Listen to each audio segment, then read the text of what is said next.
Monsieur le Président, bonsoir et merci d'avoir accepté ce grand entretien, le troisième depuis votre prise de pouvoir. Un large entretien pour toucher les grands sujets de préoccupation des populations, mais aussi pour parler de l'actualité internationale. Et pour planter le décor, pourquoi avez-vous choisi cette grande interview et non un message à la nation, comme il est de tradition à l'occasion du 3 août, et ce, depuis 104 ans? Monsieur le Président, bonsoir. Aouzu billahi minash shaitani rajim. Bismillahir rahmanir rahim. Assalamu alaikum wa rahmatullahi ta'ala wa barakatuh.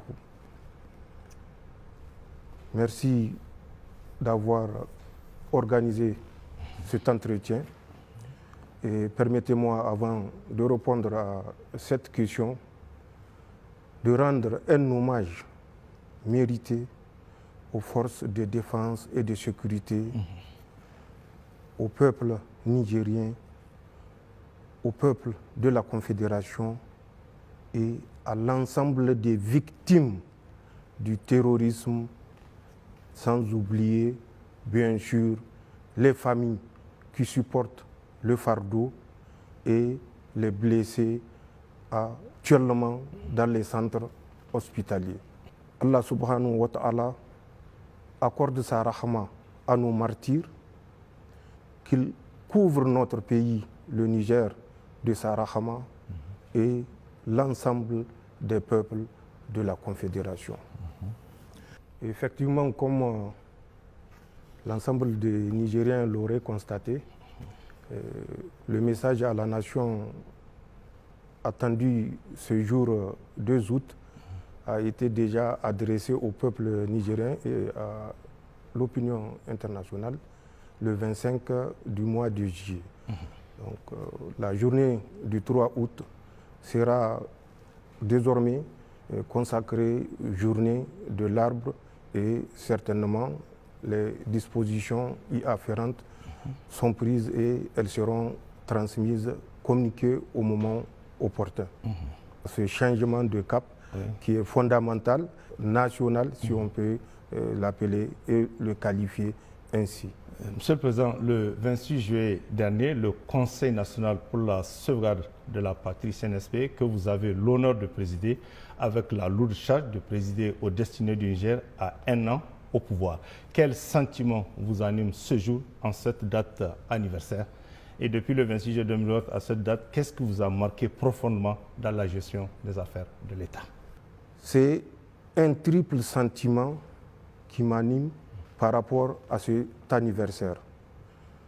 Un sentiment non seulement de lucidité par rapport au chemin parcouru, malgré les embûches, malgré l'adversité, malgré une opposition sauvage des puissances extérieures. Nous avons su, le 26 juillet, redonner au peuple nigérien un signe d'espoir. Et ce signe d'espoir, de souveraineté, a été la cause principale de tous les obstacles que nous avons dû surmonter au jour le jour pendant 365 jours. Le deuxième sentiment est un sentiment de fierté et de satisfaction. Fierté et satisfaction par rapport au comportement résilient, combatif et déterminé du peuple nigérien, qui a su reprendre son destin en main en saisissant l'opportunité que lui offrait la journée du 26 juillet 2023. Enfin, le troisième sentiment qui découle de ce deuxième sentiment est un sentiment d'humilité.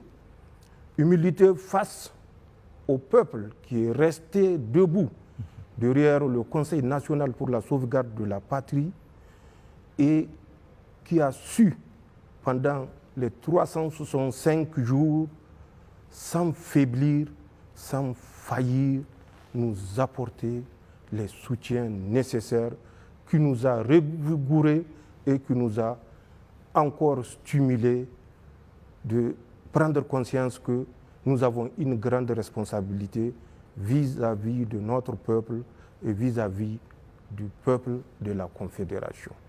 Donc, un sentiment de lucidité face aux défis qui ont jalonné le parcours, un sentiment de fierté et de satisfaction face à la résilience et à la combativité du peuple nigérien et un sentiment d'humilité face aux nouvelles responsabilités que le peuple nous a conférées.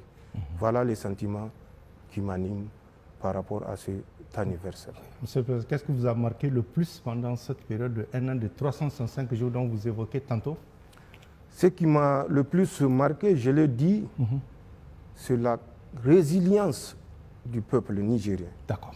Puisque vous le saviez, pendant ces 365 jours, nous avons vécu sous un embargo sauvage, irresponsable et inique.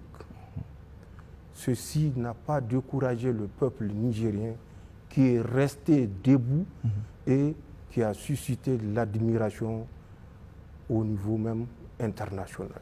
C'est très important de se rappeler de ce comportement vaillant du peuple nigérien, un peuple que nous retrouverons, que nous découvrons après avoir failli perdre l'âme des Nigériens. Voilà ce qui m'a le plus marqué. D'accord. Monsieur le Président, il est peut-être difficile de parler véritablement de bilan, mais à ce jour, 1 an après, qu'est-ce qui a été fait? Qu'est-ce qu'il faut retenir en termes d'action, de réalisation et d'acquis dans les principaux secteurs de la vie de notre pays? Comme vous l'avez dit, c'est difficile de dire ce qui a été fait au bout d'1 an d'exercice. C'est d'autant plus difficile quand on sait que nous avons vécu, comme je l'ai dit, sous un embargo total. Un embargo qui, a priori, ne donnait pas cher de la capacité de résilience des Nigériens.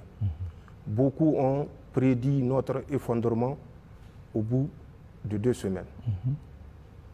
Au bout de 365 jours, nous sommes toujours debout par la grâce d'Allah subhanahu wa ta'ala, par la volonté du peuple nigérien et certains pays amis qui nous ont accompagnés dans ces moments particulièrement difficiles. Beaucoup de choses ont été réalisées.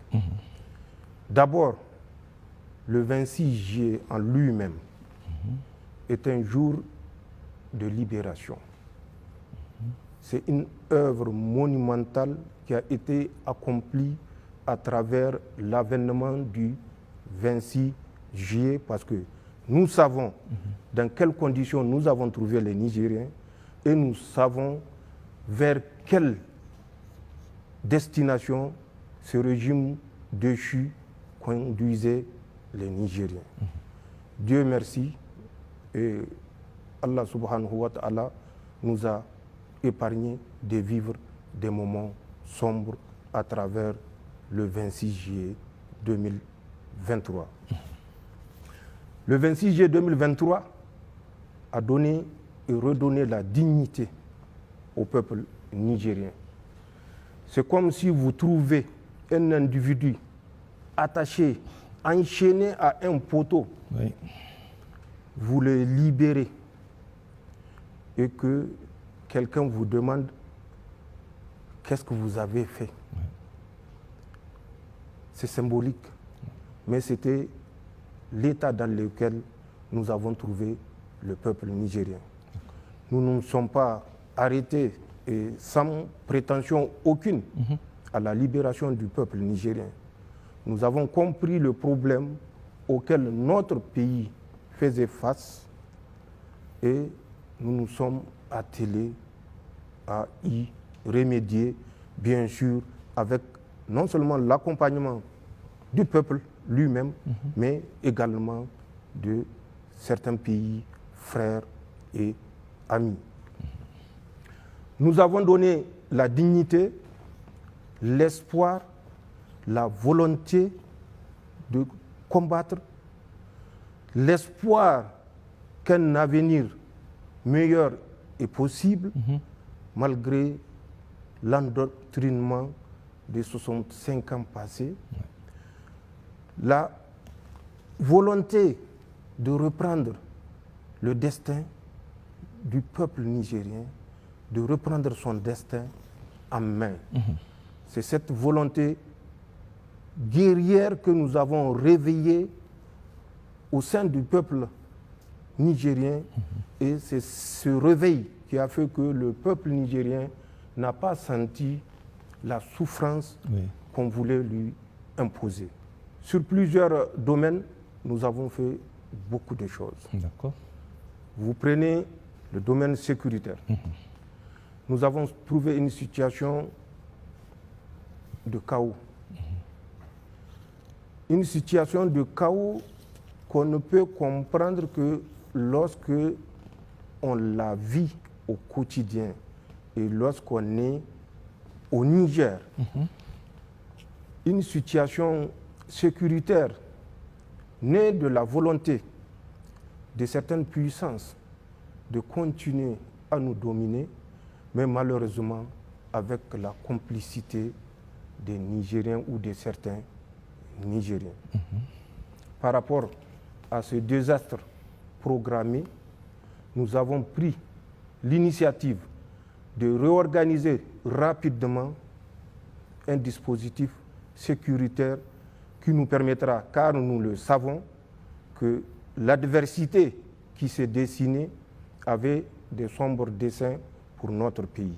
Et il nous fallait prendre rapidement le devant en adoptant notre dispositif aux objectifs de défense et de protection de notre population. Par rapport à ces mesures, je l'ai dit, le redéploiement, mais nous avons mis l'effort sur également la montée en puissance de nos forces de défense et de sécurité. On entend souvent certains dire que le matériel que nous utilisons, nous l'avons trouvé. Il a été acheté par le régime déchu. C'est méconnaître la réalité. Ce matériel a été mis à la disposition des forces de défense et de sécurité nigériennes par la volonté de certains pays que j'ai tairés, mais pour lesquels aucun versement n'a été fait. Nous sommes arrivés sous embargo total et nous avons respecté les engagements pris par le régime déchu et procédé au paiement par échéance de ce matériel que nous exploitons.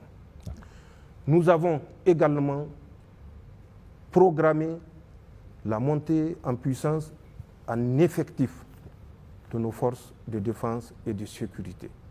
Et le cas le plus récent est ce recrutement de 10 000 hommes qui a déjà commencé le 1er juillet et qui s'effectuera en 2 phases pour des raisons de formation de qualité. Enfin, l'effectif étoffé, il faut donner une formation adaptée, une formation appropriée, une formation qui réponde au contexte d'insécurité dans lequel nous nous sommes retrouvés. Nous avons également trouvé une situation qui s'est aggravée par l'embargo, comme je l'ai dit, sauvage et irresponsable. Sur le plan socio-économique, nous ne sommes pas restés les bras croisés à nous lamenter. Nous avons pris des initiatives endogènes qui consistaient d'abord à mobiliser les ressources internes nous permettant de faire face aux dépenses de souveraineté. Nous avons la fonction publique qui supporte des millions de Nigériens. Oui, tout à fait. Puisque nous avons cette particularité, derrière chaque fonctionnaire, c'est tout un village. C'est des familles. Donc, il fallait préserver ces dépenses de souveraineté et vaille que vaille les assurer. Et grâce aux agents de la Direction générale des impôts, des douanes, du Trésor, une mobilisation au-delà des espérances a permis de satisfaire ce besoin de dépenses de souveraineté.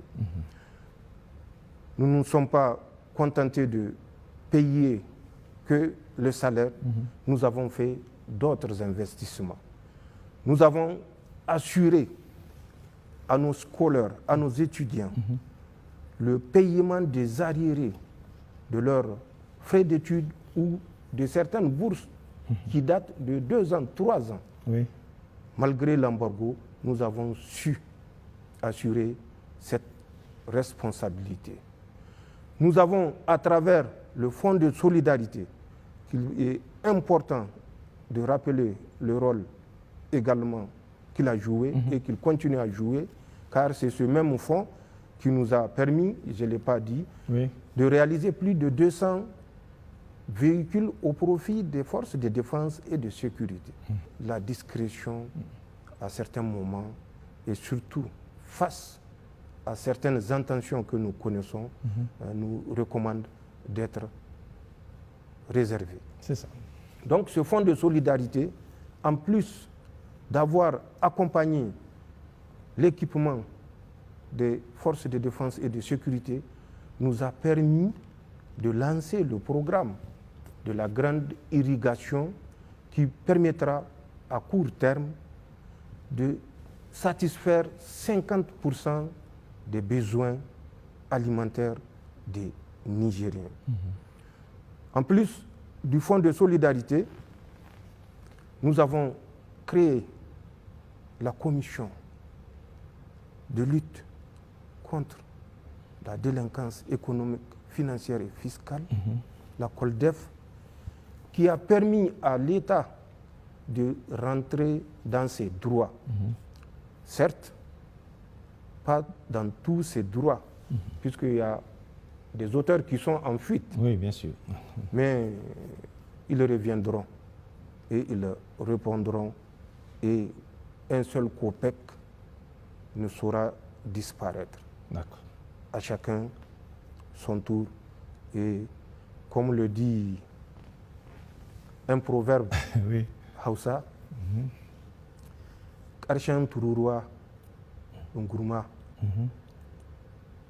Sumye, vous connaissez en germain. Amagiri Gadesi. Oui. Nkwando Daino Agabari. Zama Fattaï Gakan. D'accord. Agaye Gazumbuganda. Au Igadouam. D'accord. C'est ce que j'ai à dire par rapport à ça. Donc la COLDEF va continuer le travail pour lequel elle a été créée.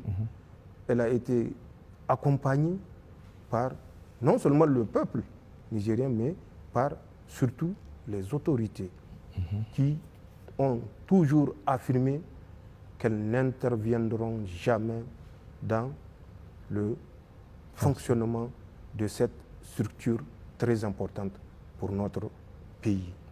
Toujours dans le cadre des mesures socio-économiques que nous avons initiées, protéger un couloir stratégique qui a permis, malgré l'embargo, d'assurer la permanence du ravitaillement au profit de notre pays, des populations, au profit des populations.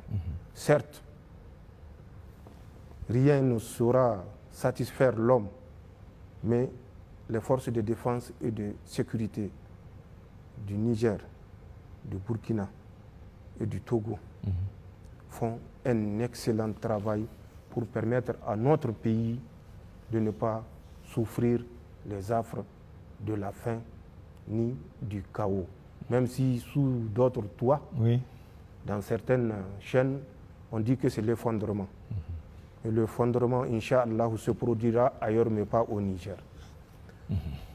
Nous avons su tenir debout le peuple nigérien est resté debout, le Niger est resté debout à travers ces deux premières mesures. La troisième mesure, c'est dans le domaine diplomatique et de coopération. Nous avons noué des relations de coopération avec des partenaires stratégiques et nous continuerons à nouer des rapports de coopération stratégique avec les partenaires qui respecteront l'intérêt unique du Niger et du peuple nigérien. Ceci est également important à préciser, car certains qui se sont rêvés à maître éternel du Niger ont commencé, c'est vrai, il y a toujours les sursauts, mais ont commencé déjà à déchanter. C'est vrai, des pièges sont posés. Nous les suivons régulièrement à travers beaucoup d'autres actes malveillants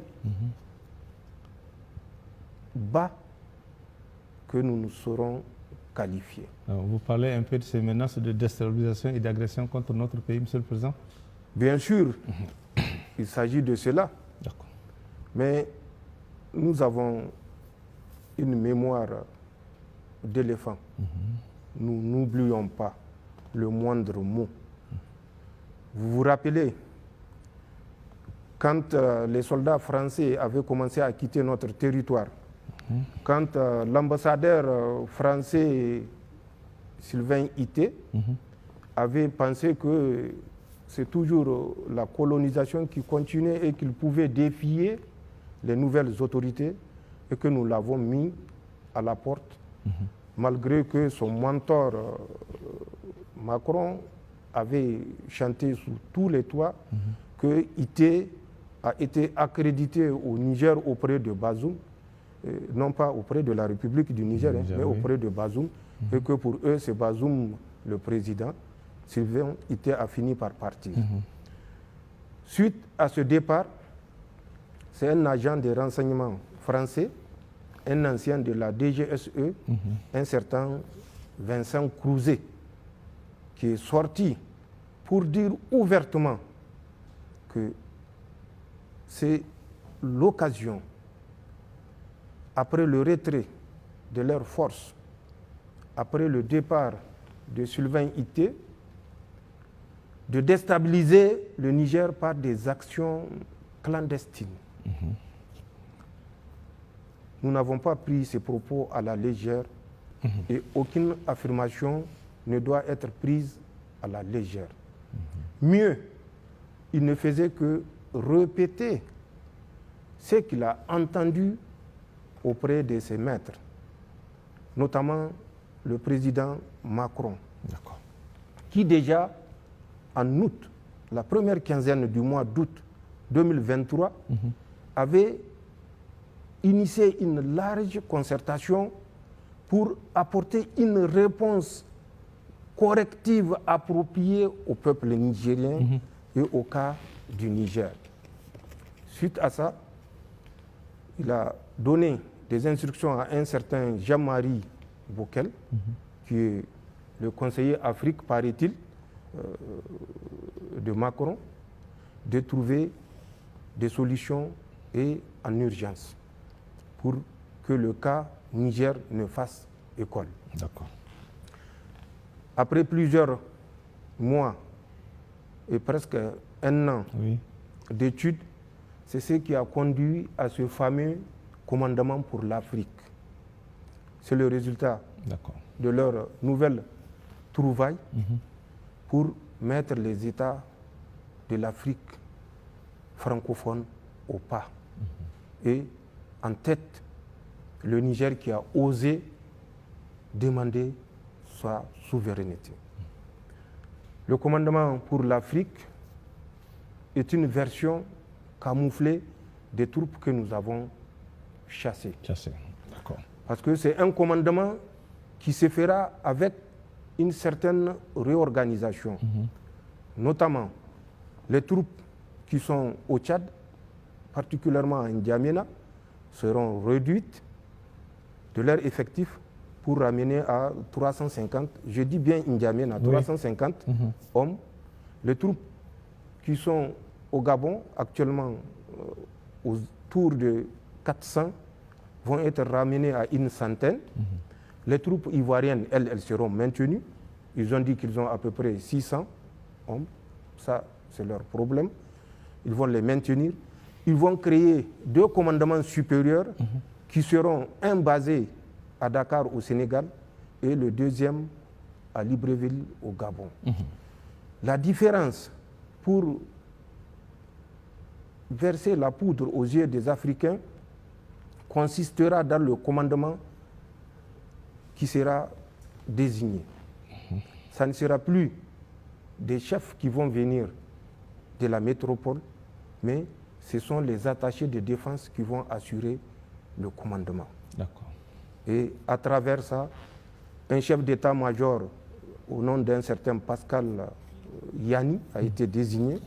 Et le 4 septembre de cette année, ce commandement sera fonctionnel avec par position 50 à 60 hommes qui vont monter en puissance pour être à 100 ou 150 hommes. Avec un commandement, comme je l'ai dit, discret, parce qu'il sera assuré par les attachés de défense qui sont déjà sur place au niveau des ambassades des pays qui ont bien sûr les ambassades françaises. Bien sûr. Mais ce n'est certainement pas le cas du Niger et ça ne sera certainement pas le cas du Niger. Donc cette volonté maladive de déstabiliser le Niger s'est propagée à travers le repositionnement de tous les agents de la DGSE française que nous avons chassés de notre territoire. Ils sont repositionnés au Bénin, je le dis et je le répète. Ils sont repositionnés au Nigeria. Vous savez, le fameux Thomas Gliozo, qui était le chef de poste niveau 2, ici à Niamey, qui était passé pour être juste le chef de la sécurité de l'ambassade. C'est un agent de la DGSE française. Et ce que j'ai dit est une évidence. D'accord. Je vais vous faire un peu sa biographie. Il est né le 7 juillet 1974 à Paris, 18e. D'accord. Il est titulaire d'un doctorat en droit, après avoir fait un diplôme d'études approfondies en droit comparé. Ce gars occupait le poste du chef de poste niveau 2 au Niger et il n'est pas le seul. D'autres que nous avons expulsés à partir de la base aérienne se sont retrouvés, comme je l'ai dit, au Bénin, au Nigeria. Le cas de Thomas, qui est vérifiable, il a rejoint le Nigeria en février de cette année.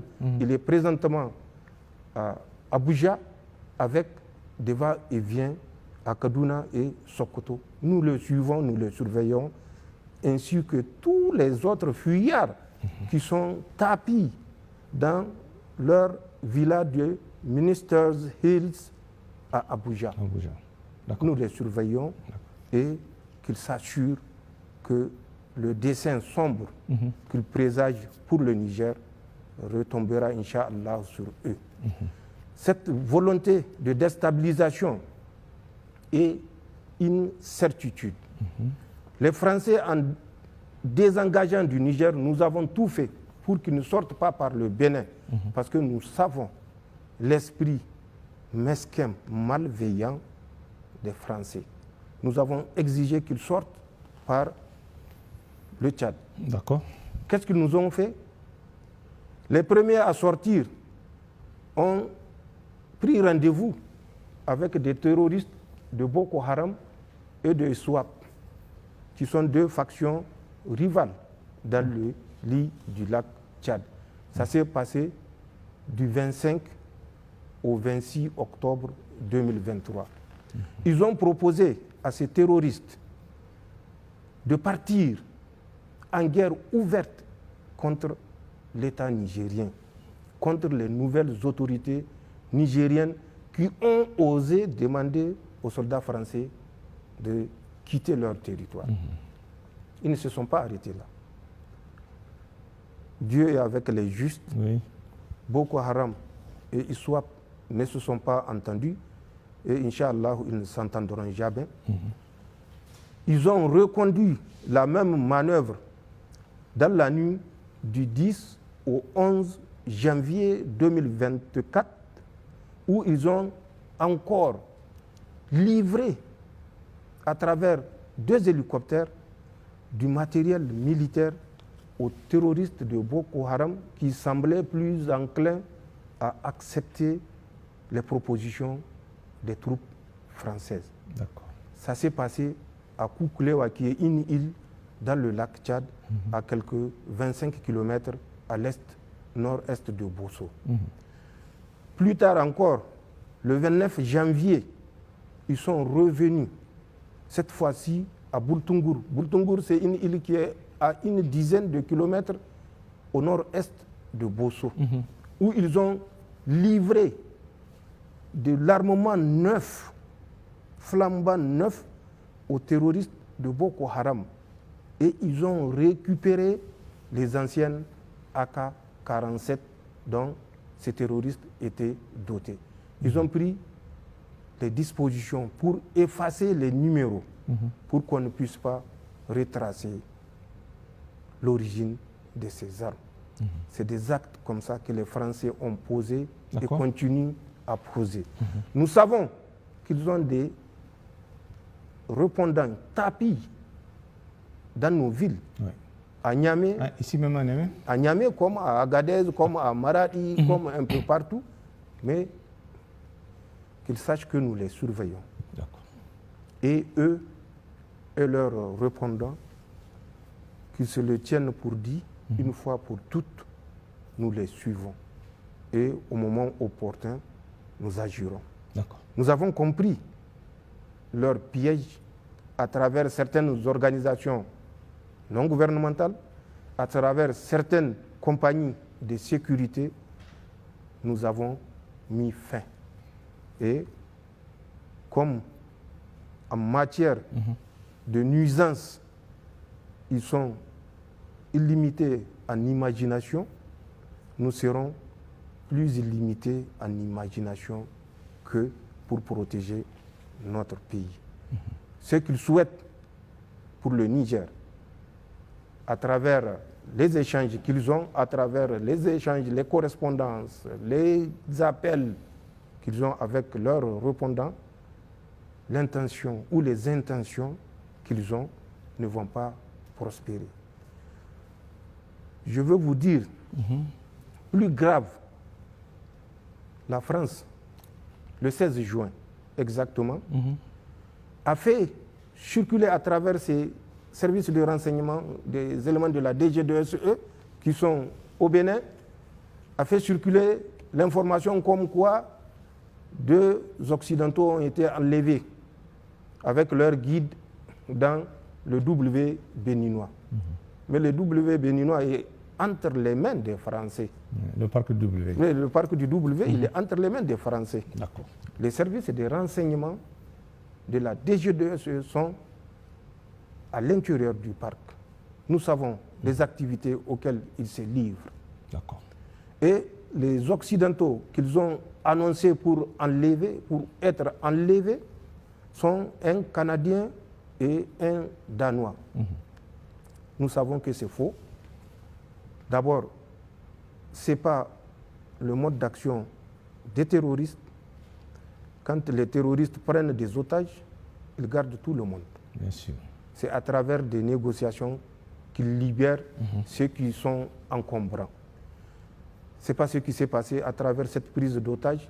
Ils ont libéré les guides béninois et ils ont gardé les 2 otages entre parenthèses. Mais nous savons que ce n'est pas des otages, c'est des spécialistes en artifice, en technique de guérilla et de combat sous bois. Ces gens ont été conduits dans la base de Fada où était l'émir Jafarou Diko, alias Émir Mahmoud. Ils ont formé ces terroristes dans la pose des engins explosifs improvisés, dans les techniques de combat, de recherche, de renseignement. Après cette base, un certain Jules Habib et Sambo Doktoro étaient partis avec une Toyota Land Cruiser récupérer ces deux spécialistes pour les amener vers une autre position qui était entre le village de Boulel et Boulkassi. Pour ceux qui connaissent cette zone, c'est à l'intérieur du Burkina. Ces gens étaient jusqu'à la date du 15 juillet sur cette position.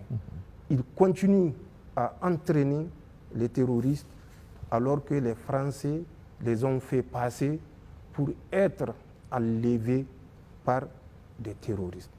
Alors qui est le vrai terroriste?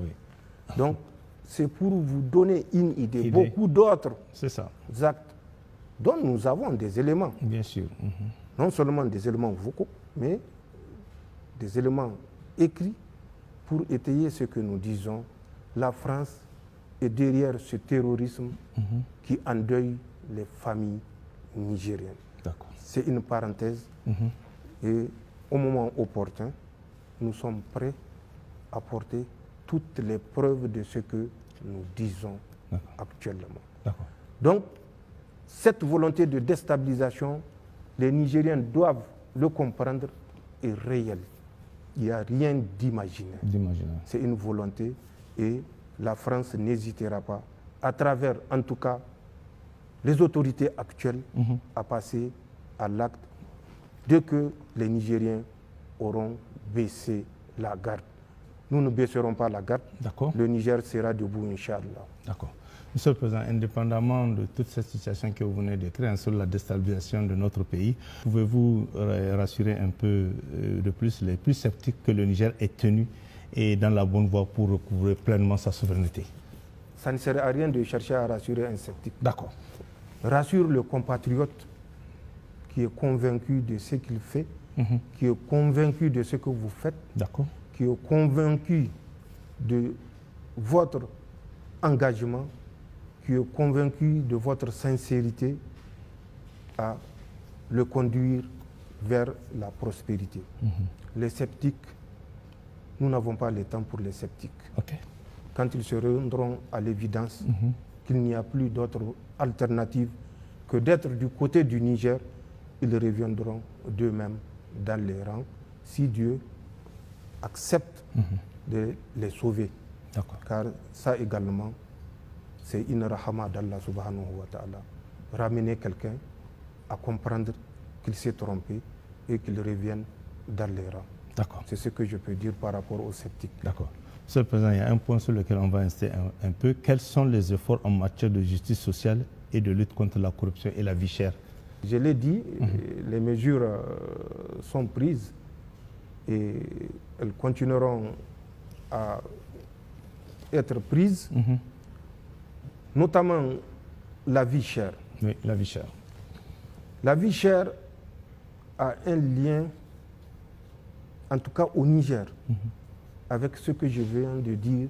Nous avons des éléments où les agents français avaient pris contact avec des opérateurs économiques. Nous avons des éléments audio, nous avons des éléments écrits où ils demandaient à ce dernier de faire disparaître toute leur quantité de vivres, des magasins, de les disséminer dans des pays favorables. Quand je dis favorable, pas favorable au Niger, bien sûr. Et nous savons ces pays où ces quantités ont été disséminées. D'autres ont purement et simplement intercepté des bateaux chargés de vivres qu'ils avaient commandés pour les revendre, tout simplement pour créer la pénurie au Niger et pousser le peuple à dire trop, c'est trop au Conseil national pour la sauvegarde de la patrie. Mais ils sont venus trop tard. Ouais. Le peuple a compris là où il va. Plus personne ne le détournera de l'objectif de souveraineté, d'indépendance et de liberté. Nous avons certainement, et ce n'est pas notre souhait, d'abuser de la confiance que le peuple a placée en nous. Sûr. Nous comprenons les souffrances du peuple parce que nous les avons vécues et nous les vivons avec le peuple. Nous avons pris les dispositions pour mettre des sommes importantes à la disposition de l'OPVN pour acquérir sur le marché les céréales. Le ministre du Commerce, le ministre délégué aux Finances, le directeur général de l'OPVN ont fait 2 semaines de mission dans des pays amis afin de constituer des stocks qu'on mettra soit gratuitement, soit à prix modéré à la disposition des populations nigériennes. Nous avons agi également sur certaines taxes pour permettre aux commerçants, mais commerçants humains, de baisser le prix.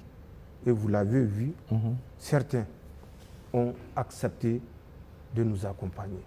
Les autres, puisque nous savons déjà le dessein qui était caché derrière leur connexion avec ces Français, ne vont jamais baisser le prix afin de permettre aux populations d'assurer la survie, puisque un pays qui est sous embargo, on ne peut parler de survie. N'eût été la grâce d'Allah subhanahu wa ta'ala, la compréhension de certains pays qui nous ont accompagnés, nous ne saurons pas dire où est-ce que nous serions. Nous en serons aujourd'hui. Certainement pas. D'accord. Donc, c'est des mesures que nous avons prises et toujours, je l'ai parlé, je l'ai dit, j'en ai parlé, la grande irrigation. C'est peut-être pas immédiat, mais c'est une voie. Toujours dans le sens de rendre la vie moins chère. Nous avons fait ce que personne n'a fait depuis que le Niger est producteur de pétrole, baisser le prix. Certains disent que c'est 41 francs, d'autres disent que c'est juste 50 francs. Mais nous, au moins nous avons eu la conscience de baisser. Ce que les populations attendaient depuis très longtemps. Depuis 12 ans, certains, rappelez-vous, en 2022, ont plutôt augmenté de 100 francs le prix du litre de gasoil au lieu de réduire et d'alléger les souffrances. Donc, même si c'est 1 franc que nous avions décidé de réduire sur le prix du litre, c'est une réduction.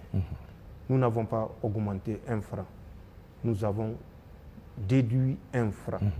Et nous avons fait mieux, c'est 41 et 50 francs que nous avons déduit de prix du litre, soit c'est l'essence ou le gasoil. Voilà ce que nous avons fait, sans être exhaustif, pour répondre à cette question de vie chère et des difficultés auxquelles chaque foyer nigérien est confronté. D'accord. Monsieur le Président, après la prise de pouvoir par l'armée le 26 juin 2023, plusieurs de nos partenaires politiques, financiers et techniques ont suspendu leur coopération avec le Niger. Mais depuis lors, les Nigériens observent tous les efforts diplomatiques que le CNSP et son gouvernement sont en train de déployer pour une reprise de la coopération avec ses partenaires. L'on peut dire qu'il y a aujourd'hui une reprise totale de la coopération avec nos partenaires. Qu'en est-il exactement? Depuis le 26 juillet, le CNSP a tiré les leçons de ce qui s'est passé à compter du 30 juillet où la CEDEAO, sous l'injonction d'Emmanuel Macron, je ne dirais pas de la France, mais d'Emmanuel Macron, la CEDEAO a décidé de nous mettre sous embargo sauvage, je le répète, irresponsable, unique. Nous avons tiré les leçons puisque beaucoup de partenaires, sous le couvert de la démocratie, la grande démocratie, qui punit 27 millions de Nigériens pour un seul individu Nigérien, entre parenthèses. Oui, bien sûr. D'accord.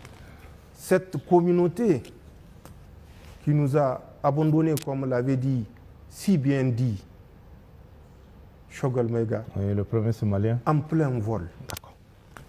Ces différents partenaires, nous leur disons toujours, chaque fois que nous avons l'opportunité d'échanger, que nous tournons la page, mais nous n'arrachons pas la page. Nous avons appris de leur comportement. Nous avons créé les ressources endogènes pour nous permettre d'être debout 365 jours. Oui. C'est un départ et le Niger n'est pas prêt de retourner sur la position avant le 26 juillet 2023. D'accord. Que ceux qui veulent nous accompagner, nous accompagnent, mais avec nos conditions, parce que c'est nous qui savons où nous avons besoin d'être accompagnés, dans quel domaine, et que c'est dans ces domaines que nous devons être accompagnés. Mais la priorité des priorités reste dans la capacité de résilience du peuple nigérien, dans la capacité de mobilisation des ressources internes malgré l'adversité. Nous l'avons compris, personne ne fera le bonheur du Niger à la place des Nigériens. C'est aux Nigériens de comprendre cela et ils l'ont compris. Et ils l'ont compris depuis le 26 juillet 2023. Tous ceux qui viendront respecteront notre souveraineté politique, économique, sécuritaire et autres. C'est irréversible. D'accord. Voilà ce que je pourrais dire par rapport aux partenaires. Est-ce à dire, Monsieur le Président, qu'à partir d'aujourd'hui, ces partenaires qu'on a vus par le passé ne viendront plus nous imposer quoi que ce soit? C'est à nous autres Nigériens de décider de ce que nous voulons, c'est ça? Je n'ai pas besoin de le dire. Poser la question à un enfant de 4 ans, d'accord, pour ne pas descendre en dessous, pour qu'on ne me qualifie pas de ce que je ne suis pas. D'accord. Mais demander à un enfant de 4 ans, vous le voyez, vous voyez bébé patriote. Oui, on l'a vu. Bébé patriote. Bien sûr. Bébé patriote à 4 ans. Oui. Posez-lui la question. La fille qu'on voit souvent, elle vous répondra au cours des manifestations. Et c'est la même chose pour tous les Nigériens. D'accord. Nous avons atteint un point de non-retour. Personne, plus personne, aucun État, je l'ai dit dans le message à la nation du 25 juillet, aucun État, aucune organisation étatique ou non gouvernementale ne nous dictera ce que nous devons faire, nous, ce que nous ne devons pas faire. D'accord. Nous avons tiré les leçons de 12 mois d'embargo et notre marche est irréversible. Tout celui qui veut venir, qu'il vienne, mais qu'il vienne à nos conditions. Nous avons compris que nous sommes dans un monde de relations géostratégiques où, certes, les intérêts de l'autre qui viendra vers vous doivent être préservés, mais d'abord les intérêts des Nigériens. Et ça, dans tous les domaines. D'accord. Monsieur le Président, et toujours en ce qui concerne la diplomatie, nos relations avec le Bénin constituent un grand sujet d'actualité. Qu'est-ce qu'il faut retenir aujourd'hui? Ce qui s'est passé avec le Bénin, je ferai peut-être l'économie de m'étendre, mais il est de mon devoir de dire aux Nigériens ce qui s'est passé avec le Bénin et peut-être la lueur d'espoir également dans le cadre toujours de nos relations avec le Bénin. Je dis bien peut-être. D'accord. Le 30 juillet, quand la CEDEAO avait décidé de mettre le Niger sous embargo, le président Talon, c'est à partir d'Abuja qu'il avait appelé pour dire d'interrompre tout chargement, tout franchissement des moyens nigériens. Quand je dis moyens, je veux dire moyens automobiles qui chargeaient au port de Cotonou ou qui ont chargé de l'intérieur du Niger et qui sont sur le pont de Malanville, poste frontalier. D'ailleurs, l'unique que nous avons avec le Bénin. C'est à partir de Abuja au Nigeria qu'il avait pris cette décision. Parce qu'il fallait punir les Nigériens qui ont osé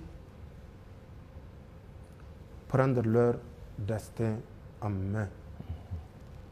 Tout à fait normal, en tant que président du Bénin, qu'il donne des ordres.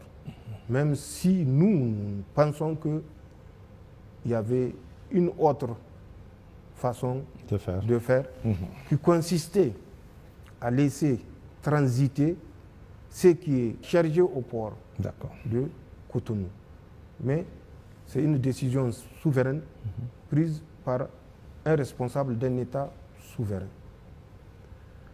Nous avons vécu cet embargo total du côté de notre poste frontalier avec le Bénin. Le pipeline, entre-temps, les travaux n'ont pas été impactés par l'embargo. Jusqu'à la fin de l'exécution des travaux du pipeline, aucune contrainte parce que le président Talon s'était déplacé en Chine pour donner cette garantie aux autorités chinoises qu'il ne fera entrave en aucune manière et il va respecter les accords entre la République du Niger et la République du Bénin, qui disait qu'en aucun cas les travaux du pipeline ou l'exploitation du pipeline ne peut être entravée par l'une ou l'autre des parties. Les travaux se sont poursuivis donc malgré l'embargo. Le premier bateau a été chargé. Le deuxième bateau était arrivé.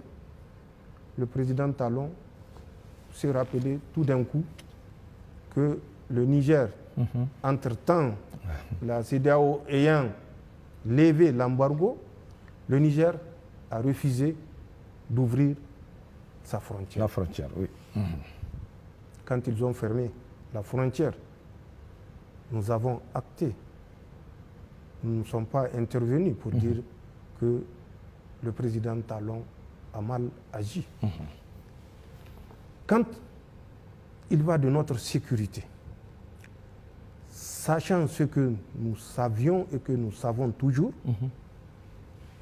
de ce qui s'est tramé au Bénin, à travers justement les agents de la DGSE française au Bénin, quand les gens parlent de base, il n'y a pas de base, mais une action de déstabilisation subversive ne se mène pas avec des troupes conventionnelles. Sinon, ça ne serait pas une action subversive. La subversion, les gars n'ont qu'à consulter le dictionnaire. Que veut dire, en termes littéraires, la subversion? Sans parler du domaine des spécialistes. Que veut dire la subversion? Donc, le fait de dire qu'il n'y a pas de base, c'est des camps avancés pour lutter contre le terrorisme. Mais nous savons ce que nous savons.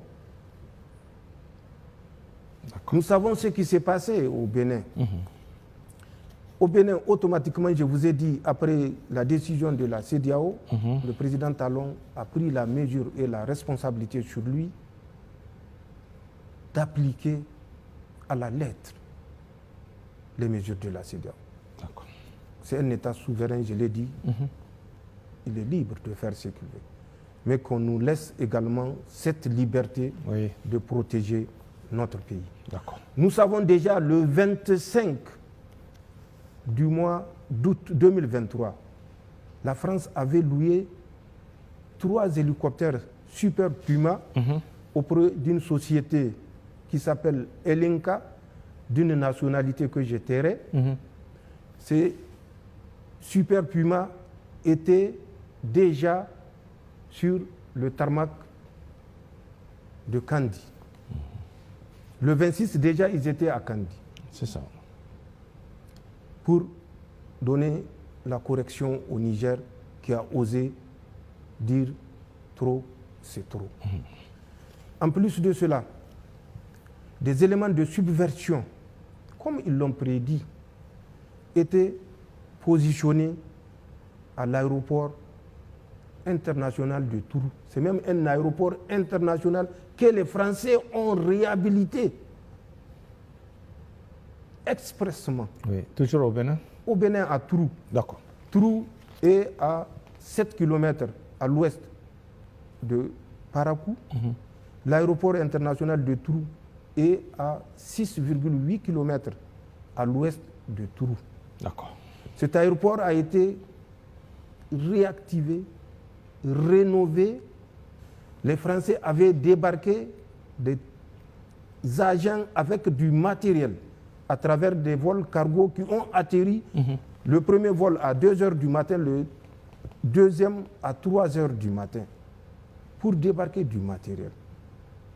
Parce qu'il fallait le gré, les comptes au Niger. Nous savons que des agents des renseignements en tenue civile étaient à l'hôtel GB de Kandi le 25, le 26 du mois de septembre 2023. Ils étaient en tenue civile en reconnaissance. Il fallait reconnaître l'aérodrome de Porga, qui fait 2 km 100, à la lisière de la frontière, toujours dans le parc W, à la lisière de la frontière Bénin-Burkina Faso, 2 km à l'intérieur du W côté Bénin, 2 km donc de la frontière burkinabé. Cet aéroport de Porga est entre les mains des Français. D'accord. Officiellement chargé de préserver le parc. Mais vous vous rappelez de cet officier des eaux et forêts du Bénin qui avait élevé la voix contre les agissements qui s'est passé dans ce parc à travers la réalisation de cette piste. Et vous savez le sort qui lui a été réservé. Donc nous savons, c'est une évidence que cet aéroport dont nous avons les coordonnées que je pouvais dire exactement. Ensuite, ces mêmes agents de renseignement français étaient dans un village qu'on appelle Alpha Kouara, où il y a une piste, mais de moindre ampleur également. Nous avons les coordonnées de cet aérodrome où les Français étaient partis en reconnaissance, toujours accompagnés des agents subversifs français. Nous savons que l'école normale de Kandi, qui a été abandonnée, une école normale abandonnée qui est à la sortie nord de Kandi, est occupée par ces agents subversifs français où ils avaient évolué avec 10 Toyota Hilux, immatriculation civile, notamment de l'administration béninoise. La sécurité de ces gens était assurée par la police républicaine du Bénin. Nous savons également, toujours dans leur recherche des points, des positions à partir desquelles ils vont déstabiliser le Niger, ces mêmes agents ont effectué une mission de reconnaissance sur les hauteurs sud-ouest du village qu'on appelle Madikali. Nous savons tout cela, avec les effectifs précis. Je le rappelle, ce n'est pas des bataillons, ce n'est pas des compagnies, mais c'est des groupes d'agents subversifs qui évoluaient en tenue civile et avec des éléments des forces armées béninoises, eux-mêmes en tenue civile. Donc nous savions tout ça. Nous savions mieux que ça des vols de reconnaissance que les Français faisaient à partir du Bénin. Et en prenant souvent les précautions pour rester à l'intérieur du territoire béninois. Mais comme ils ont une grande capacité de zoom, ils pouvaient effectivement prendre des images, découvrir des points de passage, découvrir des points de vulnérabilité, découvrir nos positions. Mais étant à l'intérieur du Bénin, nous ne pouvons pas agir sur ces éléments, ni agir contre ces éléments. Donc nous savions tout ça. Nous l'avons dit, le Bénin n'a pas semblé nous écouter. Les gens ont fait du dilatoire pour dire qu'il n'y a pas de base, il n'y a pas de régiment, il n'y a pas de brigade, il n'y a pas de bataillon. Nous n'avons jamais dit qu'il y a des bataillons. Il y a des agents de déstabilisation subversive français à l'intérieur du Bénin. Ils ont fait leur relève début du mois de juillet. Nous les suivons. Une nouvelle équipe est venue. Leurs relèves ont eu lieu le 5 juillet. Nous le savons. Qu'ils sachent que nous le savons. Et qu'ils s'en tiennent pour dire que nous épions tous leurs faits et gestes. Ces agents français étaient ceux-là même qui ont donné des instructions directes aux terroristes pour vider tous les villages agricoles de la région de Tillabéri. Ils ont donné des instructions claires de massacrer des populations pour les pousser à quitter et ne pas exercer d'activités agricoles. Nous le savons. Ils ont fait pire que ça. Mais nous savons tout ça et nous tenons compte de tout cela pour décider de la sécurité des populations nigériennes. Le Bénin, le président Talon a fait beaucoup de tapage sur le fait qu'il avait envoyé un émissaire vers son frère Tchani, un frère qu'on affame parce que Macron l'a voulu, et un frère qu'on pense qu'il y a encore des liens de fraternité avec ce frère qu'on a voulu déstabiliser. Mais rétablissons les faits, puisque je n'ai jamais parlé de ça. Aujourd'hui, je parlerai de ça. De quoi s'agit-il? Le 26 du mois de juin, le PDG de China National Oil Development Company, était venu ici, à Niamey. Je l'ai reçu en audience avec l'ambassadeur de la République populaire de Chine. Il a émis le vœu qu'une rencontre puisse avoir lieu, une rencontre tripartite. Au moment de l'audience, il y avait le conseiller technique en matière du pétrole, il y avait la DGA du WAPCO qui était présent.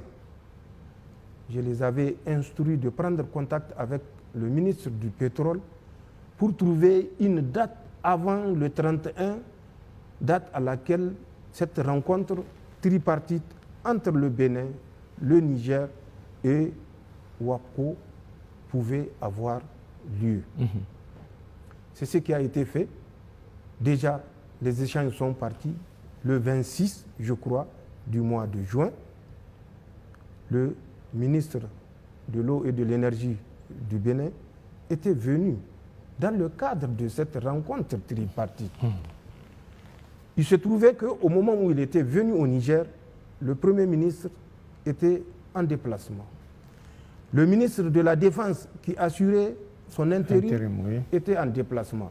Malheureusement, la deuxième personnalité dans l'ordre protocolaire qui devait assurer l'intérim était le ministre d'État, ministre de l'Intérieur. Oui. Il était couché. La troisième, c'était le ministre de la Santé, qui a reçu le ministre béninois à l'issue de la rencontre qui avait duré 2 jours, 48 heures, dont les images ont circulé, ont été passées à la télé nationale, où il se disait satisfait de la mission qu'il avait effectuée dans le cadre de cette rencontre tripartite. Tout d'un coup, il a pensé qu'il est porteur d'un message du président Talon vers le président Tchani. Et il a souhaité me rencontrer. Les messages officiels font l'objet d'un traitement spécifique à travers le ministère des Affaires étrangères. D'accord. Il aurait fallu qu'il le dise avant de quitter le Bénin. Après la rencontre tripartite, il souhaiterait transmettre au président du Conseil national pour la sauvegarde de la patrie un message de son frère, le président Talon. Le ministère des Affaires étrangères lui aurait répondu en fonction de mon calendrier. Voilà ce qui s'est passé. D'accord. Et voilà la vérité, les faits, et ça a donné lieu à une polémique internationale. Puisque je crois que le président Talon était à l'époque au Brésil, quand il a fait un tweet pour dire que le méchant président de la transition du Niger a refusé de prendre la main fraternelle qui lui avait été tendue à travers un porteur de messages. Voilà ce qui s'est passé. D'accord. Et ce sont des faits. Ce n'est pas un tissu, c'est des faits et les faits sont vérifiables. Donc, tous ces agissements ont conduit les deux parties à être chacune sur ses gardes. Bien sûr. Nous avons la responsabilité de la sécurité de notre pays. Nous avons la responsabilité de la sécurité des citoyens nigériens. Nous prendrons les mesures nécessaires pour ne pas répondre devant Dieu d'avoir trahi la confiance des Nigériens. Le jour où nous saurons qu'il n'y a aucune menace du côté du Bénin, nous prendrons les mesures appropriées. Et nous espérons, à travers des démarches déjà qui sont initiées de part et d'autre, particulièrement, je profite pour remercier le président Soglo et le président Yahi Boni, qui ont fait le déplacement, malgré le poids de l'âge, pour venir vers nous et nous demander de renouer le fil du dialogue. Dans la même lancée, nous avons envoyé une mission qui est partie, conduite par le ministre d'État, ministre de l'Intérieur, et qui a échangé, et au retour, qui nous a fait le point de cette mission. Il y a des perspectives, mais la sécurité est l'urgence la plus urgente. Donc, il y a des perspectives de reprise, mais elles la sécurité d'abord, conditionnées par les mesures de sécurité. C'est une question de responsabilité vis-à-vis du peuple nigérien. Monsieur le Président, le 6 juillet 2024, le monde entier a été témoin du sommet populaire, si je puis m'exprimer ainsi, et historique de l'AES à Niamey. Tout était historique, à la fois la mobilisation populaire, la rencontre des 3 chefs d'État, la réussite du sommet et les décisions fortes qui en ont découlé. Monsieur le Président, quel sentiment vous anime à ce propos? Le sommet du 6 juillet a été un sommet à tout point de vue exceptionnel. D'abord, à commencer par la mobilisation pour l'accueil. Déjà, le 5 juillet, dans l'après-midi, lorsque le président Ibrahim Traoré avait atterri sur l'aéroport international Diori Hamani de Niamey. Compte tenu de la mobilisation de ce jour, nous avons pensé que pour rendre la courtoisie à cette mobilisation, il fallait marcher. Et c'est ce que nous avons fait de l'aéroport jusqu'aux encablures du palais présidentiel. Avec le président Ibrahim Traoré, parce que nous ne pouvons pas concevoir d'être assis dans les véhicules et passer sans dire merci à ceux-là même qui ont pris d'assaut la voie express depuis 14h30 jusqu'à 18h et pour certains même jusqu'à 21h. Ils étaient restés sur l'itinéraire. Le trajet. Donc, déjà, en termes d'exception, c'était exceptionnel. Mieux, le 6, avec l'accueil de mon frère également, Assimi Goïta, où la population était sortie également en nombre pour l'accueillir. Mais compte tenu des délais, pour cette fois-ci, nous n'avons pas pu marcher. Certainement, nous avons déçu beaucoup qui étaient venus voir ce qui s'est passé le 5, réédité le 6. Malheureusement, nous nous en excusons. C'était le délai qui ne nous permettait pas. Parce que s'il fallait marcher, ce n'est pas moins de 2 heures, 3 heures, et c'est une rencontre prévue pour durer une journée. Donc, compte tenu des délais, nous n'avons pas pu marcher et rendre la courtoisie à ceux qui étaient sortis. N'empêche, ils ont fait le déplacement pour être aux alentours du centre de conférence Mahatma Gandhi, où la rencontre dans une salle archi-comble avait eu lieu. Les images ont passé, des décisions ont été prises, que vous retrouvez certainement à travers les documents de la Confédération, puisque à compter du 6, les conclusions, pour synthétiser, sont essentiellement le passage de l'Alliance des États du Sahel à la Confédération Alliance des États du Sahel, étape intermédiaire vers une fédération, Inch'Allah.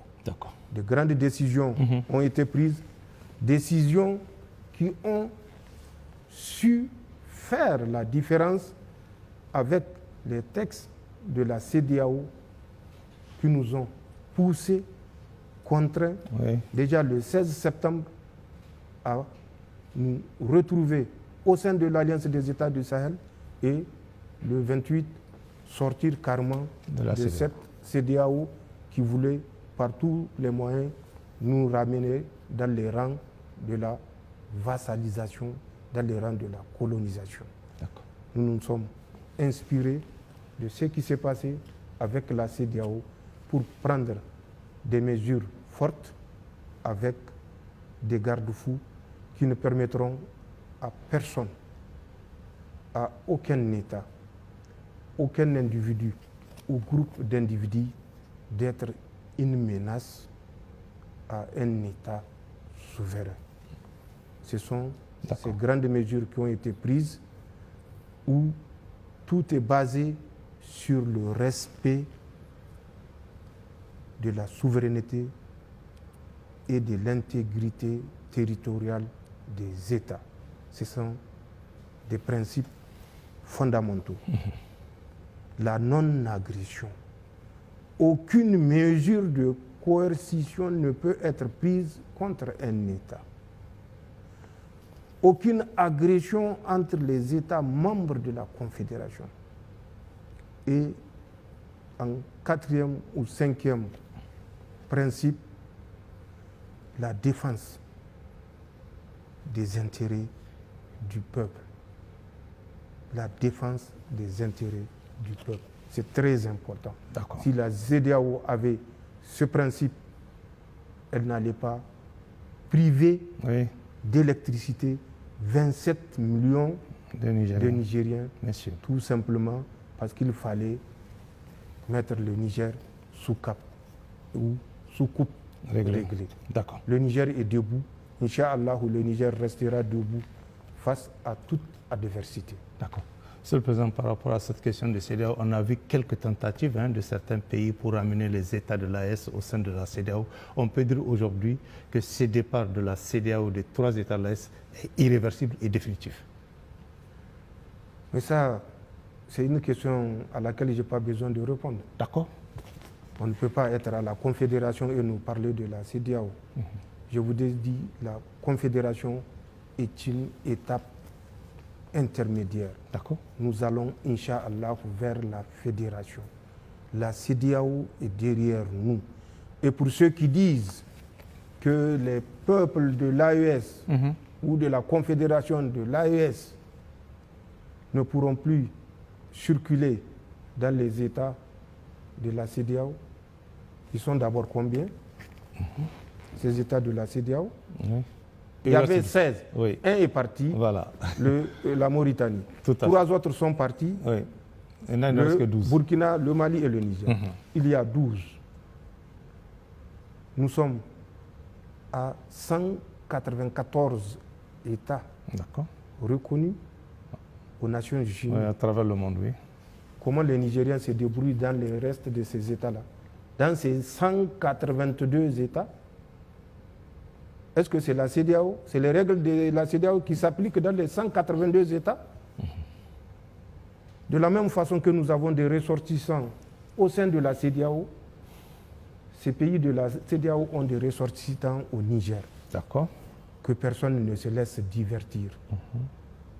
Toute mesure contre la Confédération se verra immédiatement appliquer la réciprocité. C'est tout ce que j'ai à dire par rapport à cette question. Je crois que je n'ai pas besoin de répondre. Les faits doivent répondre à ma place. D'accord. Merci, Monsieur le Président. Monsieur le Président, le samedi 13 juillet dernier, le Premier ministre a rendu public le document qui inscrit dans le marbre votre vision pour un Niger véritablement indépendant et prospère, ce qu'on dit habituellement l'Aboussani Zantiankassa. Cette vision articulée autour de 4 grands axes résume votre ambition pour un Niger nouveau, souverain, prospère et en sécurité. Par ailleurs, nos générations actuelles ont été les témoins privilégiés de vos décisions courageuses et historiques de réintégrer dans le domaine public l'État nigérien les permis pétroliers et miniers de Bilma R5, R6 et R7, ainsi que Imorem, entre autres. Ce qui confirme votre volonté, Monsieur le Président, celle du CNSP et de son gouvernement, d'affirmer la souveraineté du peuple nigérien sur ses ressources naturelles. Question, Monsieur le Président, dans votre politique de refondation de l'État nigérien et de reconquête de notre souveraineté, quelles seront les prochaines étapes et les derniers chantiers à venir? Merci. Vous avez dit Labousanino, Zanchan Kassani. Je commenterai encore Hala Lady Non. Hala Lady Non. Ah, ok. Lady Amen. Ip Niger. Lady Amen Niger. Hana Hala Lady France. Na Ip France. C'est ce que je vais ajouter. C'est un peu, Monsieur le Président? C'est un peu et que ceux qui comprennent, comprennent. Et que ceux qui ont des difficultés à comprendre, comprendront un jour. D'accord. Labousanino, Zanchan Kassani, ce n'est pas seulement un groupe de mots, c'est un état d'esprit. Quand vous dites Labousanino, vous devez avoir conscience qu'il n'y a rien en dehors de votre foi qui elle-même recommande loyauté envers sa patrie. Aucun acte, aucun sacrifice, quand vous dites Zanchan Kassani, n'est hors portée du Nigérien qui dit Zanchan Kassani. De la même façon dont les forces de défense et de sécurité sont en train de consentir les sacrifices ultimes de leur vie, tout celui qui dit Labousanino, Zanchan Kassani, Halale di non, doit se dire qu'il doit se sacrifier s'il le faut, mais pour le lait du Niger, pour la terre de nos ancêtres, pour le Niger. Labousanino, ce n'est pas un slogan pour demander des postes. Zanchan Kassani, ce n'est pas un slogan pour demander des privilèges. Halale di non, c'est un slogan pour être disponible 24 heures sur 24, 365 jours sur 365 jours, sur le faux, pour défendre la patrie. C'est ça que les Nigériens doivent comprendre. Pour revenir au document auquel vous avez fait allusion, oui, sur votre vision. Cette vision ne date pas de juillet. C'est un document, le directeur de cabinet ici présent peut le confirmer, qui date de octobre 2023. D'accord. Mais chaque chose, deux facteurs essentiels doivent être pris en compte, qui sont le contexte et l'opportunité. Laboussani, qui se retrouve à travers ce document, répond à un contexte. L'opportunité de le porter à la connaissance des Nigériens ne s'était pas présentée en octobre. Pour des raisons évidentes et connues des Nigériens. Nous avons attendu. Et nous avons entendu des Nigériens qui disaient que nous naviguons à vue. À vue, tout à fait. Mais nous, nous savons ce que nous faisons.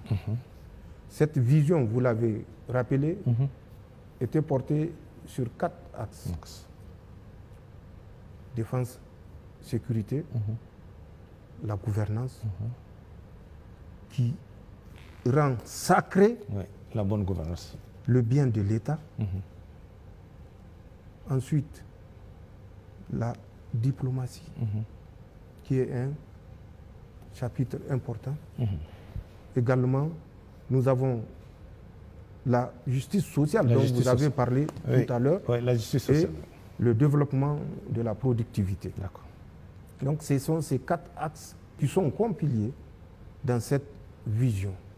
que nous avons voulu offrir aux Nigériens pour qu'ils comprennent où nous voulons aller. Et comment il faut aller. D'accord.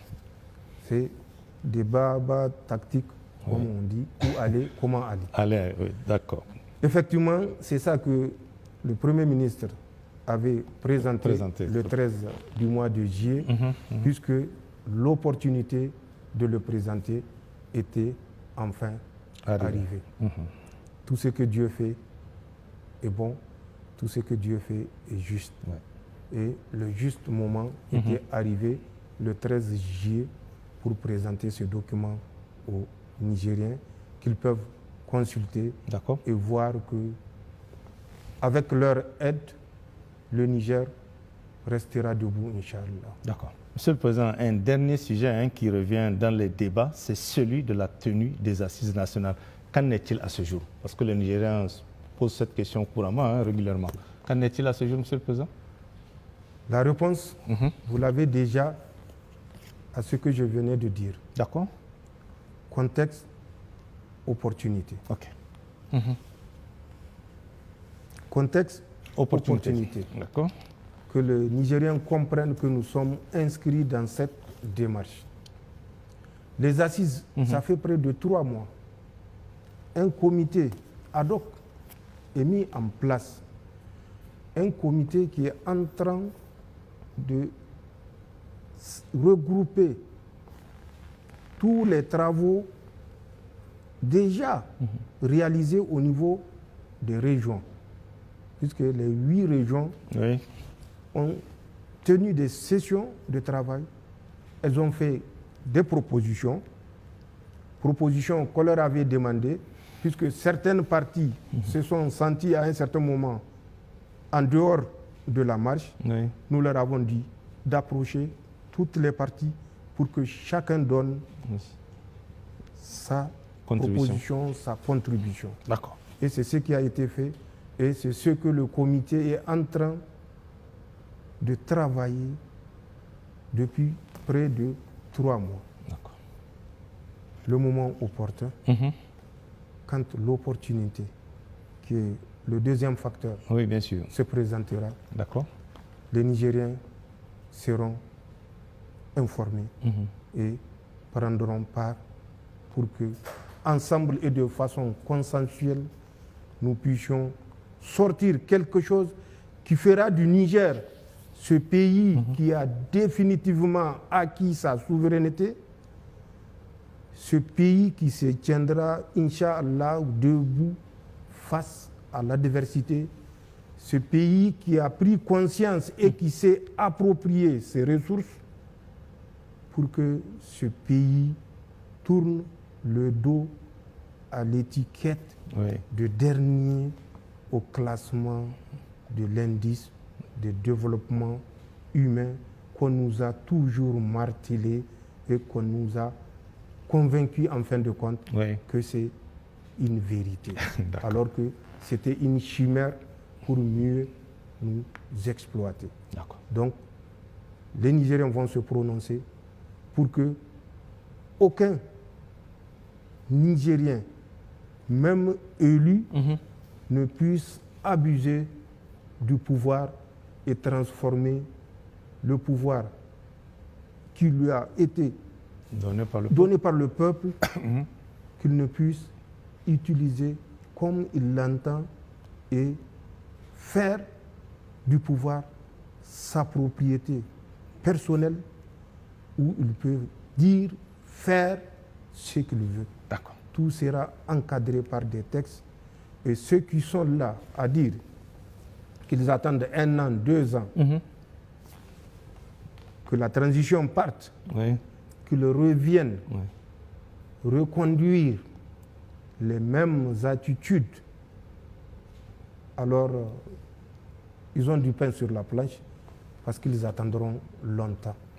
Le peuple nigérien prendra des dispositions pour que ceux qui sont partis par la petite porte ne puissent revenir même par la fenêtre. Ça, c'est un serment. Merci, Monsieur le Président. Monsieur le Président, vous avez annoncé lors de votre message à la nation la création d'une nouvelle raffinerie et d'un complexe pétrochimique à Dosso. Peut-on avoir d'amples précisions sur ce projet que beaucoup de Nigériens attendent aujourd'hui?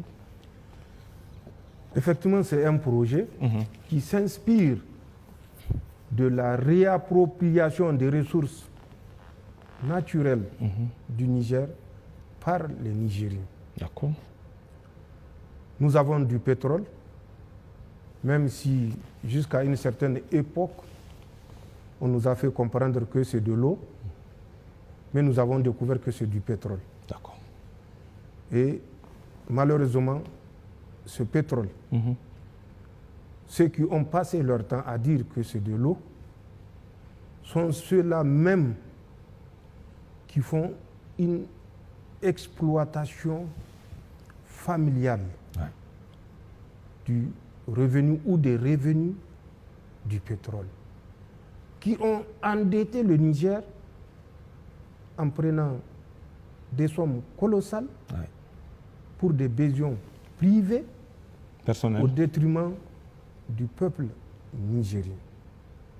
Nous avons compris que ce pétrole qui est dans le sous-sol nigérien doit profiter aux Nigériens.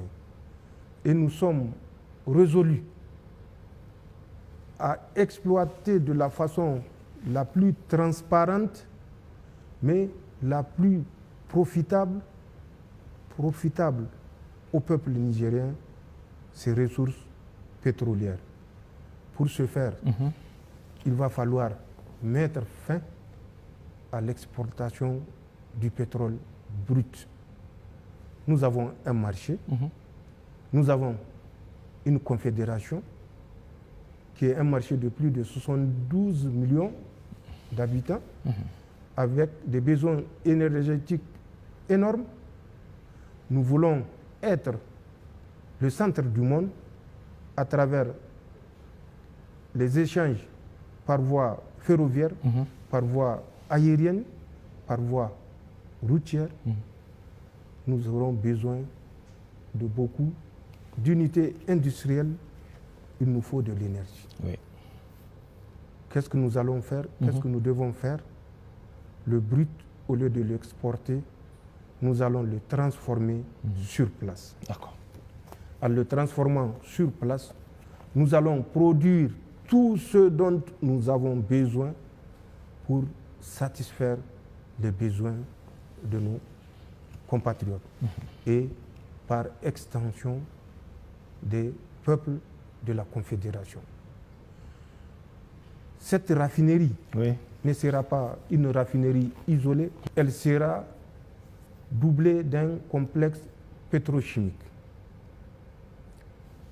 Les possibilités d'un complexe pétrochimique sont énormes.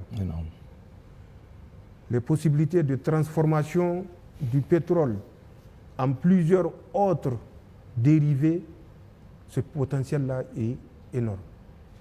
À commencer par les produits pharmaceutiques. C'est une question de molécules. Nous allons mettre le prix qu'il faut pour que cela voie le jour. Nous sommes un pays où des années, nos fils, nos petits-fils meurent brûlés vifs dans des classes en paillotte. En paillotte, tout à fait. Or, ce complexe pétrochimique peut nous permettre non seulement de réaliser des classes à moindre frais, mais mieux d'équiper nos classes avec des aides pédagogiques également à moindre frais. Faites un peu de recherche, vous verrez le potentiel que le complexe pétrochimique permettra au Niger de réaliser. La région de Dosso est retenue pour plusieurs raisons. D'abord, la raffinerie a besoin d'eau. Nous avons une nappe aquifère de 340 000 km². J'ai dit 340 000 km². C'est ça. 3 fois la superficie de certains pays qui pensent qu'ils peuvent nous affamer, Oui. oui, en empêchant à leur maïs De rentrer. de traverser. D'accord. 340 000 km² de nappes aquifères. Donc, problème en matière d'eau résolu. Nous avons des dizaines de milliers d'hectares disponibles dans cette région qui sont du domaine de l'État. Sur ces dizaines de milliers d'hectares, nous avons besoin juste de déclasser à peu près 7000 hectares pour construire. Oui, Là également, cette exigence est résolue. Nous avons les dispositions sécuritaires, puisque quand vous faites une raffinerie doublée d'un complexe pétrochimique, oui. ce n'est pas vu d'un bon œil par tout le monde. Certains qui veulent nous voir végéter dans la misère ne reculeront devant aucun moyen pour entraver cette marche. Donc, nous tenons compte également de l'environnement sécuritaire pour avoir choisi ce site de Dosso. Nous avons également un autre facteur qui est la proximité avec le pipeline qui fait couler l'océan Atlantique. Environ 1200 km. C'est tous ces facteurs favorables mis ensemble qui nous ont amenés à choisir Dosso, et déjà les sociétés sont retenues, elles sont invitées pour venir au Niger, discuter, voir quelle est la meilleure offre, parce que tout ce que nous ferons s'inscrira également dans ce souci de faire en préservant l'intérêt de notre pays. Donc, cette raffinerie n'est pas une chimère, ce complexe pétrochimique non plus. Des compagnies sont retenues. Il reste les négociations qui vont suivre pour nous permettre de retenir la meilleure offre pour le bonheur et l'intérêt des Nigériens. D'accord. Monsieur le Président, avant-dernière question. Monsieur le Président, certains de nos compatriotes qui ont quitté le Niger au lendemain des événements du 26 juillet alimentent des fausses informations dans les réseaux sociaux sur votre gestion du pouvoir. Que répondez-vous face à ces critiques? Parce que chaque jour, on les voit sur les réseaux sociaux, on sait ce qui est dit. C'est ce que je disais tout à l'heure. L'insecte éphémère. L'insecte éphémère. Oui. D'accord. Vous ne le connaissez pas, c'est ça qu'on appelle Soumgué. Oui. Il a des ailes. Tout à fait. Mais au bout de quelques minutes, il perd les ailes. Et il revient terrestre et non aérien. Parce que les ailes ne lui seront plus d'aucune utilité. C'est la même chose que j'avais dite tout à l'heure par rapport à ceux qui ont fui et qui pensent, à partir de leur zone refuge, ils peuvent s'attaquer impunément au Niger. Ils sont au Nigeria, je vous ai dit, à Abuja, au quartier gracieusement mis à leur disposition, qu'on appelle Ministers Hills. Ils sont dans d'autres pays africains et européens, nous le savons, d'autres même américains. Ils ont mis entre eux et nous 2 à 3 océans. Mais le Niger, c'est le Niger. Bien sûr. Et le Niger est éternel. D'accord. Les gens qui ont choisi de vivre en exil vivront longtemps en exil. Nous avons vu des chiffres fantaisistes, macabres, où les éléments de FDS sont tombés dans une embuscade entre ESA et Tankademi. 500 morts. Les FDS du Niger sont tombés dans une embuscade entre Ikarfan et Sanam. 237 morts. Et malheureusement, Oui. Oui. il y a des oreilles apparemment saines, je dis apparemment, qui écoutent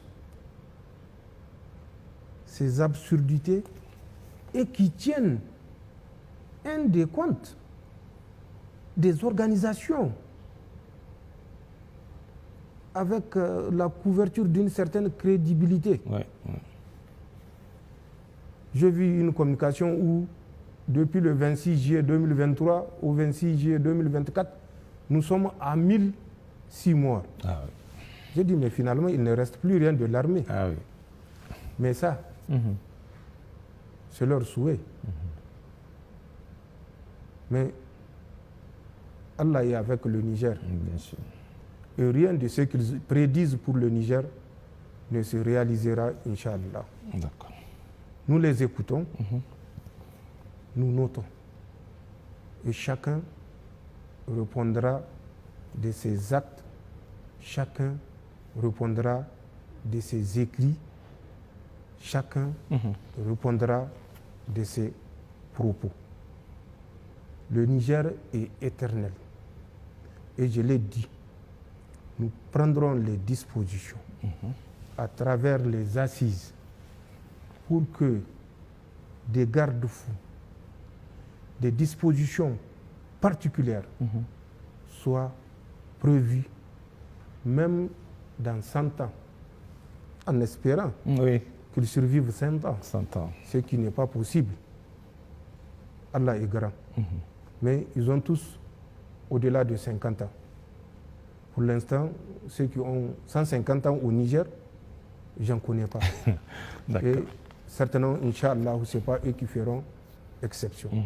Mais quel que soit le temps que ça prendra, même si ce n'est pas avec nous, ça sera avec d'autres Nigériens qui ont vécu ce que nous avons vécu, qui ont connu ce que nous avons connu, qui ont lutté ce que nous avons combattu et qui ont pris conscience, plus personne ne peut se mettre à 2 pas de la frontière et attaquer le Niger impunément.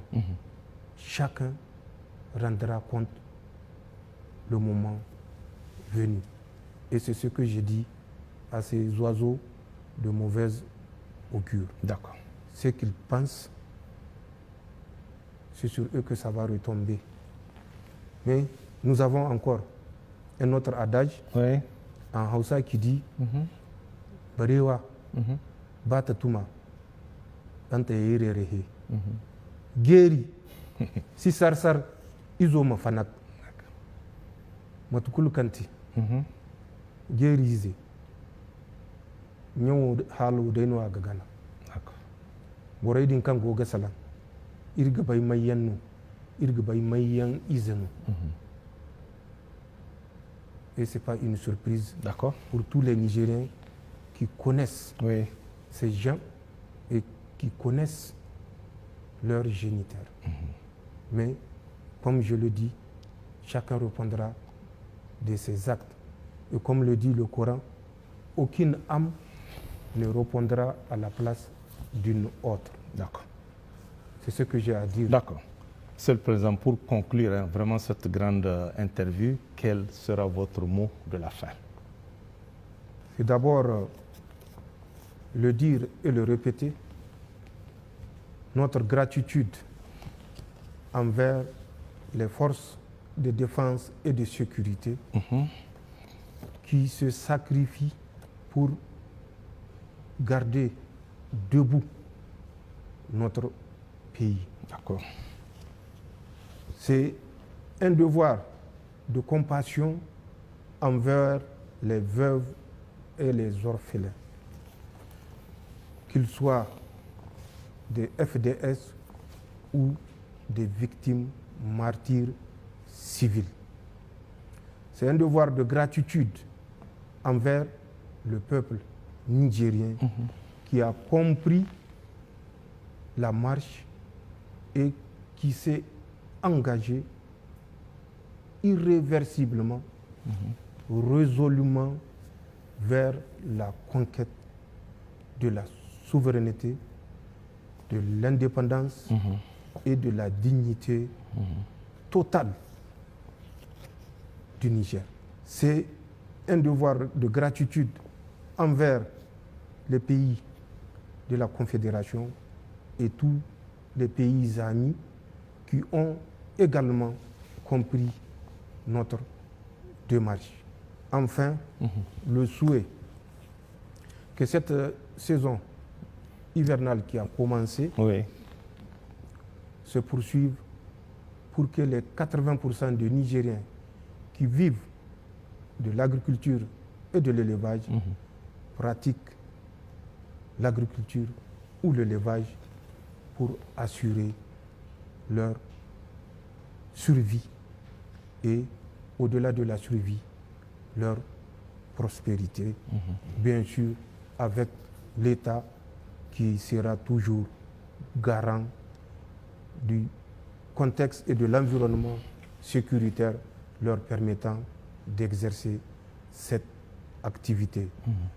J'aurai également une pensée à toutes les personnes qui sont affectées par certaines catastrophes naturelles, notamment les pluies abondantes cette année, où nous avons déjà malheureusement dépassé le taux en termes de victimes 2 à 3 fois. D'accord. Donc c'est un devoir de compassion, mais nous assurons les Nigériens que toutes les personnes affectées par ces difficultés liées au phénomène climatique seront soutenues dans la mesure des moyens de l'État du Niger. Permettez-moi également de profiter pour, une fois de plus, féliciter les agents des impôts. Tous ceux qui ont rendu possible cette mobilisation de ressources exceptionnelles qui a en conséquence permis à notre pays, malgré les pronostics les plus sombres, de rester debout, d'assurer les dépenses de souveraineté. J'ouvrirai enfin une parenthèse pour parler de question de pensionnés. Aucun peuple ne veut voir ceux qui ont servi le pays se retrouver dans une situation de misère. Tout à fait. Et c'est pourquoi le Conseil national pour la sauvegarde de la patrie s'est évertué à travers cette mobilisation exceptionnelle des ressources pour que, avant la fin de chaque mois courant, que les pensionnés soient payés pendant ces 10 mois. 10 mois d'embargo. Oui, 10 mois d'embargo, tout à fait. Si à un certain moment, au niveau des services compétents, il a été constaté qu'au moment où le paiement était trimestriel, les sommes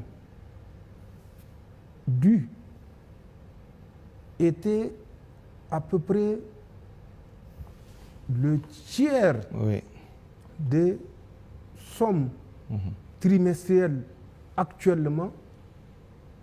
Il y a des questions à se poser. À se poser, tout à fait. Il faut peut-être voir la méthode la meilleure pour que l'on sache qu'est-ce qui se passe exactement. Mais rien que dans le cadre du paiement des bonifications qui sont trimestrielles, conformément au décret qui les accordait. Nous avons de 2023 au premier semestre 2024 des dépassements de 5 milliards 433 millions. Ah oui. Il faut qu'on sache oui, où sont passés. Et ça, je parle seulement de la bonification. 5 milliards 433 millions, c'est à peu près 800 classes. 800 classes. 800 classes, tout à fait. C'est combien de milliers d'élèves qu'on aurait sortis des classes payotes. Oui, tout à fait. Et cela, je crois que aucun grand-père, aucun père ne voit à redire. Bien sûr. Si le fait d'arrêter pour voir qu'est-ce qui se passe, qu'est-ce qui provoque cette hémorragie et porter des solutions, je crois aucun parent ne trouvera cela comme un manque d'égard envers les anciens. Oui, bien sûr. C'est peut-être la méthode par laquelle c'est fait, peut-être la spécialité de certains Nigériens qui n'ont aucune connaissance sur l'objet, le pourquoi, mais qui passent leur temps à écrire sans chercher à s'informer. Peut-être que ce sont ces éléments mis bout à bout qui ont créé une certaine situation de, je ne dirais pas de tension, mais de malaise. Où certains ont cru comprendre que le service compétent n'a aucun égard pour les anciens.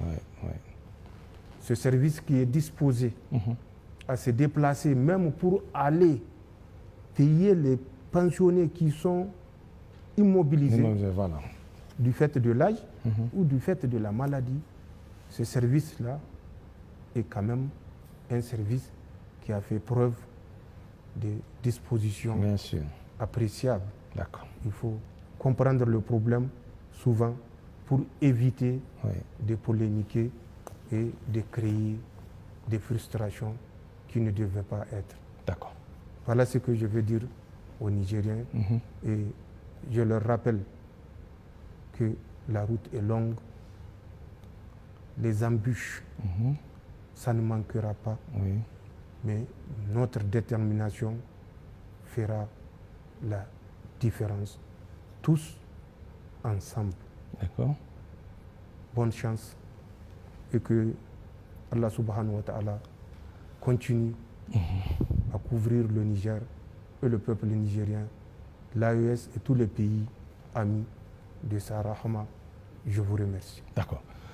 Monsieur le Président, merci pour cette grande interview où vous avez évoqué pratiquement tous les grands sujets de l'heure. Merci infiniment et excellente soirée à tous.